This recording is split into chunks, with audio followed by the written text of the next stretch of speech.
Ilang araw nang rumaragasang tila kulay kapeng tubig na yan sa Dalol River sa Columbio, Sultan Kudarat.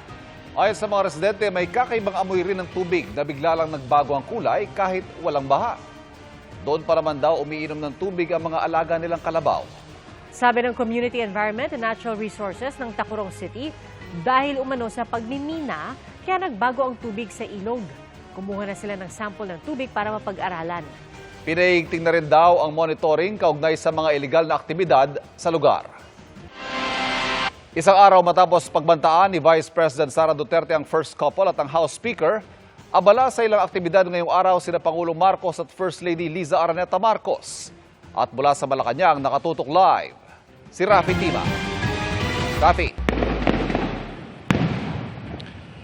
Ivan, isang seremonya nagaganap ngayon dito sa loob ng Palasyo ng Malacanang at ngayon yung maririnig ay yung fireworks display na nangyayari ngayon na pinapanood ng First Family at patuloy nga tayo nag-aantabay kung magbibigay ng payag ang Pangulo laban sa mga aligasyon sa kanya ni Vice President Sara Duterte.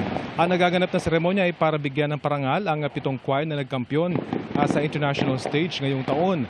Pangungunahan ito ni Pangulong Marcos at First Lady Liza Araneta Marcos.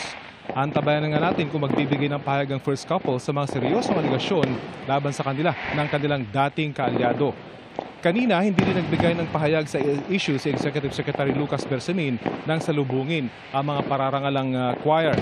At kanina, nag-post ng First Lady ng litrato nila ng Pangulo kasama si House Speaker Martin Romualdez, iba pang kaanak at mga kaibigan at may caption na Happy Sunday. Naroon din si dating First Lady Imelda Marcos.